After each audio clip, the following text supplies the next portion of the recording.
Hello students, मैं Devanand sir, faculty of science, Tej के YouTube channel में आप सभी को स्वागत करता हूं।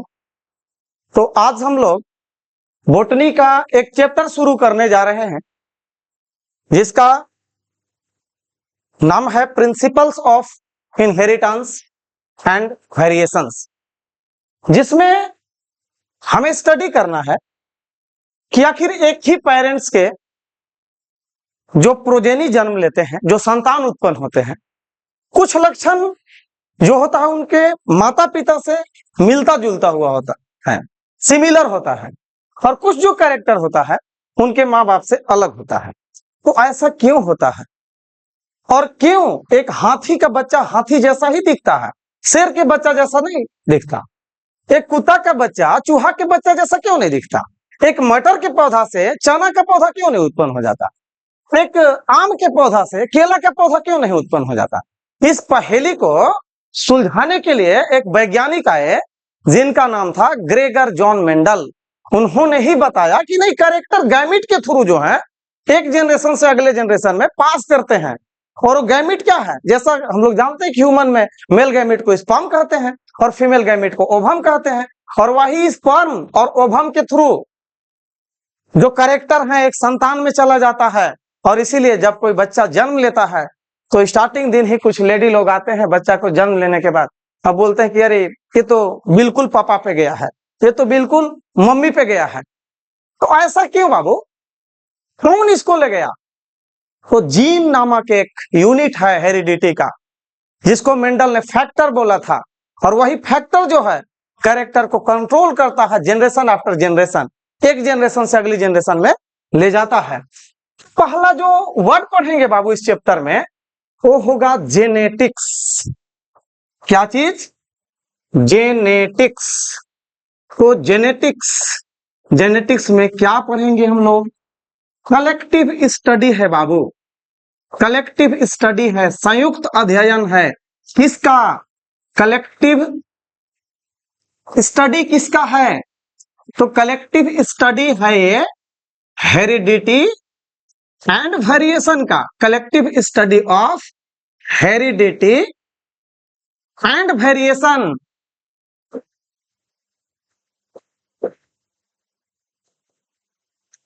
Is called what? Is called genetics. इसे हम जेनेटिक्स बोलेंगे। एक साथ अध्ययन करोगे किसका किसका? हेरिडिटी का और वेरिएशन का। तो हेरिडिटी और वेरिएशन का कलेक्टिव स्टडी जेनेटिक्स। और ये फादर ऑफ जेनेटिक्स की बात करोगे बाबू तो फादर ऑफ जेनेटिक्स कहा जाता है जी जे मेंडल, जी जे मेंडल, ग्रेगर जॉन मेंडल। और जो टर्म जेनेटिक्स है बाबू, आनुवंशिकी जो शब्द है, टर्म जेनेटिक्स, टर्म मीन्स शब्द, जेनेटिक्स वाज दिया गया था, coined, coined means given, by कौन दिया? तो एक विलियम बेटसन नाम के वैज्ञानिक थे। क्या नाम था? विलियम बेटसन, शॉर्ट में हम लोग बेटसन लिखते हैं। और बेटसन को ही बाबू फादर ऑफ मॉडर्न जेनेटिक्स भी कहते हैं। अगर आपसे कोई ये पूछे कि फादर ऑफ मॉडर्न जेनेटिक्स किन्हें कहा जाता है, किसे कहते हैं फादर ऑफ मॉडर्न जेनेटिक्स? तो बेटसन, बेटसन नामक साइंटिस्ट को आधुनिक आनुवंशिकी का जनक कहा जाता है। और एक वैज्ञानिक थे बाबू जो एक्सपेरिमेंट करके जेनेटिक्स को साबित किया था, उनको फादर ऑफ एक्सपेरिमेंटल जेनेटिक्स कहा गया। तो एक्सपेरिमेंटल जेनेटिक्स का फादर जो है उनका नाम है T H Morgan, Thomas Hunt Morgan. एक फल मक्खी देखे हो ना बाबू लोग, उस फल मक्खी का वैज्ञानिक नाम है ड्रोसोफिला मेलानोगास्टर। क्या नाम है? Drosophila melanogaster. इसी फल मक्खी पर उन्होंने 1910 ईस्वी में व्हाइट आई ट्रेट पर प्रयोग करा था, और प्रयोग करके एक्सपेरिमेंटली जेनेटिक्स को प्रूफ किया कि कैरेक्टर्स जो हैं एक जनरेशन से अगले जनरेशन में जाते हैं। समझ रहे बात को? तो फादर ऑफ एक्सपेरिमेंटल जेनेटिक्स किन्हें कहा गया? तो टीएच मॉर्गन को, थॉमस हंट मॉर्गन को बोला गया फादर ऑफ एक्सपेरिमेंटल जेनेटिक्स। और एक और वैज्ञानिक थे बाबू, जिन्होंने ह्यूमन में पहला बार एक जेनेटिक डिजॉर्डर का खोज करा था, अल्केप्टेनूरिया, जिसको ब्लैक यूरिन डिजीज कहा जाता है। उनका नाम था गैरोड। तो अगर आपसे ये पूछ ले कि फादर ऑफ ह्यूमन जेनेटिक्स किन्हें कहते हैं, तो फादर ऑफ ह्यूमन जेनेटिक्स गैरोड नामक साइंटिस्ट को कहा जाता है। किन्हें बोलते हैं बच्चे? गैरोड को। गैरोड, समझिएगा बात को। Father of genetics Gregor John Mendel. Term genetics दिया Bateson. Father of modern genetics Bateson. Father of experimental genetics T H Morgan, Thomas Hunt Morgan. और father of human genetics Garrod, तो गैरोड नाम के व्यक्ति ने दिया। अब हमें यह जानना होगा बच्चे कि हेरिडिटी क्या है, किसे कहते हैं हेरिडिटी? हेरिडिटी शब्द से आप क्या समझते हैं? क्या है आनुवंशिकता? तो आनुवंशिकता सिमिलरिटी, कैरेक्टर्स को एक जनरेशन से अगले जनरेशन में पास करना, इसको हम बोलते हैं transfer of characters, transmission of characters from parents to progeny. तो ट्रांसमिशन मींस ट्रांसफर होता है बच्चे, transmission of characters. Characters transfer करते हैं, कहां से कहां जाते हैं? दिल्ली से कोलकाता? जी नहीं, पेरेंट से प्रोजेनी में। कहां जाएंगे? पेरेंट से प्रोजेनी में। तो transfer of characters from parents to progeny, मतलब वन जनरेशन से नेक्स्ट जनरेशन में, इज कॉल्ड व्हाट? क्या बोलेंगे? हेरिडिटी बोलेंगे, उसे हेरिडिटी कहा जाता है। क्लियर है? और जो कैरेक्टर पेरेंट्स से प्रोजेनी में जाते हैं बच्चे, उन्हें बोलते हैं हेरिडिटरी कैरेक्टर्स। तो अगर आपसे कोई ये पूछे कि हेरिडिटरी कैरेक्टर्स क्या है, तो जो कैरेक्टर्स, जो लक्षण माता पिता से संतान में जाते हैं, उन्हें हम हेरिडिटरी कैरेक्टर्स कहते हैं। क्या बोलेंगे? Hereditary characters. एक टर्म जानिए, हेरिडिटरी कैरेक्टर्स।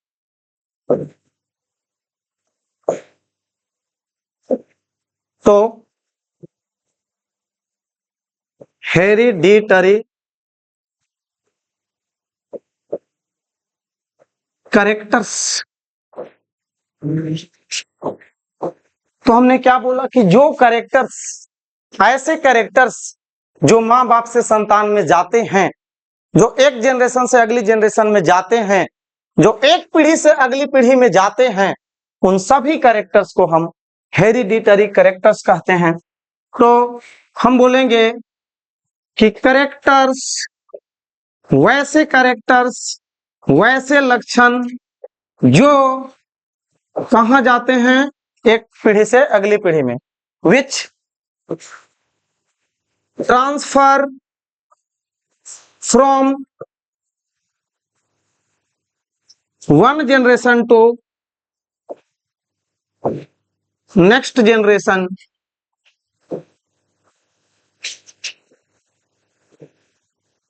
Next generation. तो वन जनरेशन कहे तो पेरेंट्स, और नेक्स्ट जनरेशन कहे तो progeny, is called what? Hereditary characters. आनुवंशिक लक्षण।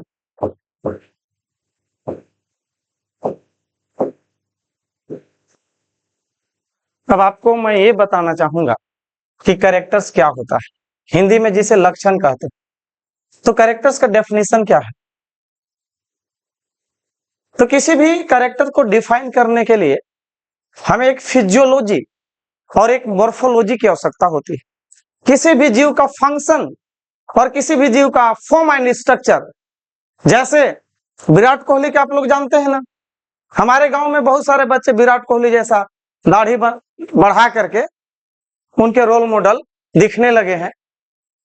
ऐसा देखने के लिए मिलता है कि मोहल्ले में, गांव में, शहर में विराट कोहली जैसा दाढ़ी बनाना शुरू कर देते हैं, उसके जैसा कटिंग करवाना। कुछ लोग विराट कोहली जैसा बल्लेबाजी करते हैं, तो बल्लेबाजी के आधार पर, बैटिंग स्टाइल के आधार पर कुछ लोग विराट कोहली कहलाते हैं, और कुछ लोग उनके जो फेशियल एक्सप्रेशन होता है उसके आधार पर विराट कोहली कहते हैं उनको। मतलब मोहल्ले में ही, गली क्रिकेट में भी विराट कोहली है। किस आधार पर? उनके जैसा दाढ़ी बनवाने के आधार पर, उनके जैसा डांस करने के आधार पर। क्योंकि यदि आप लोग क्रिकेट देखते होंगे तो देखते हो कितना बढ़िया डांस करते हैं। तो देखो, एक हो गया मॉर्फोलॉजी और एक हो गया फिजियोलॉजी, मतलब फॉर्म एंड स्ट्रक्चर। तो हम कैरेक्टर को डिफाइन कर रहे हैं। कैरेक्टर, लक्षण। क्या है कैरेक्टर, क्या है लक्षण? तो किसी भी जीव का मॉर्फोलॉजिकल मतलब एक्सटर्नल स्ट्रक्चर, मॉर्फोलॉजिकल आकारिकी कहते हैं इसे, मॉर्फोलॉजिकल एंड फिजियोलॉजिकल कारिकी, फंक्शन, अपीयरेंस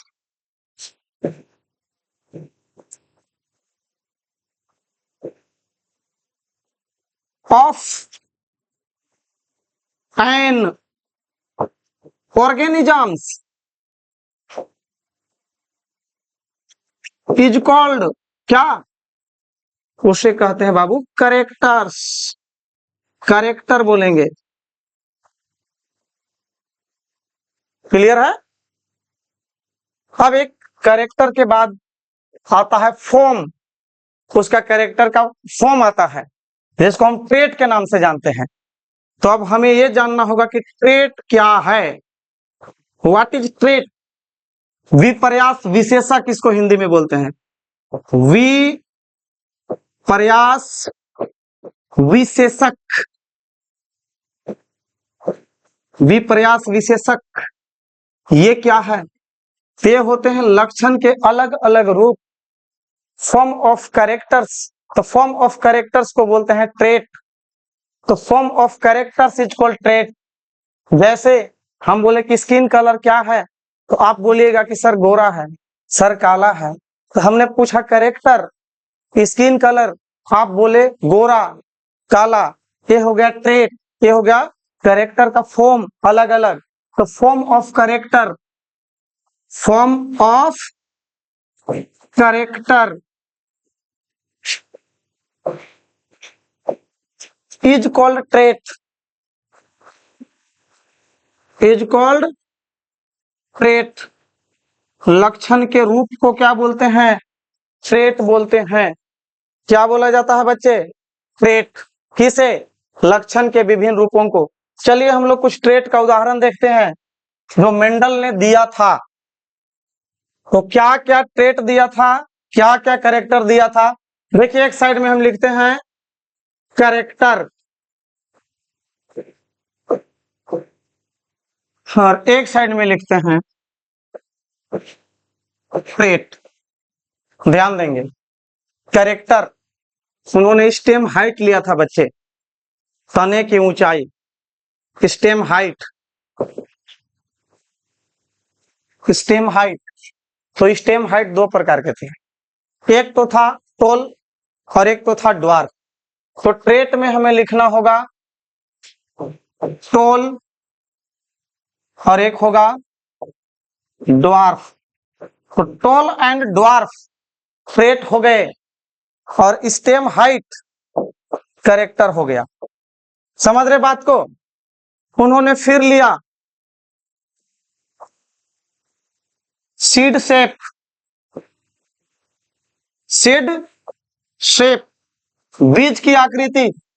सीड शेप में कुछ सीड राउंड थे, गोल थे, और कुछ रिंकल्ड थे, झुरीदार थे, राउंड एंड रिंकल्ड। तो सीड शेप कैरेक्टर हो गया, राउंड और रिंकल्ड क्या हो गया? ट्रेट। अगला देखिए, सीड कलर पर बात किया था बच्चे। सीड कलर, बीजों का रंग, सीड का रंग दो प्रकार, इसका दो फॉर्म। कुछ सीड येलो थे, उसका ऊपर वाला जो सीड कोट था ना, जो परत था ऊपर का बीज का, सीड कोट, बीज चोल जिसका हिंदी रूपांतरण है, तो या तो पीला थे या तो हरा थे। तो येलो एंड ग्रीन ट्रेट हो गए और सीड कलर कैरेक्टर हो गया। अगला, उसके बाद उन्होंने काम करा था सीड पोड पर, या हम इसको बोलते हैं पोड शेप, पोड शेप, पोड शेप, फली का आकृति। तो कुछ मटर के जो फली होता है, आप मार्केट में गए हो देखेंगे धसे हुए टाइप के होते हैं, और कुछ फूले हुए टाइप के होते हैं। तो जो फूले हुए टाइप के थे बच्चे, उन्हें इन्फ्लेटेड बोला गया। क्या चीज? इन्फ्लेटेड, फूला हुआ। और जो सिकुड़ा हुआ था उन्हें कंस्ट्रिक्टेड बोला गया। क्या चीज? कंस्ट्रिक्टेड, सिकुड़ा, फूला। इन्फ्लेटेड मीन्स फूला हुआ, कंस्ट्रिक्टेड सिकुड़ा हुआ। तो फूला हुआ और सिकुड़ा हुआ दो इसका ट्रेट है। और कैरेक्टर क्या है? पोड शेप। अब देखिए बच्चे, पोड कलर, फली का रंग कैसा होता है? Pod colour, pod colour. तो पोड कलर या तो ग्रीन होगा, हरा होगा, या तो फिर येलो होगा। ध्यान देंगे, पोड कलर कैरेक्टर हो गया, और ग्रीन और येलो क्या हो गया? ट्रेट हो गया। नेक्स्ट समझेंगे। अब उन्होंने लास्ट जो दो कैरेक्टर लिया था बच्चे, वो फ्लावर पर था, फ्लावर पोजीशन और फ्लावर कलर।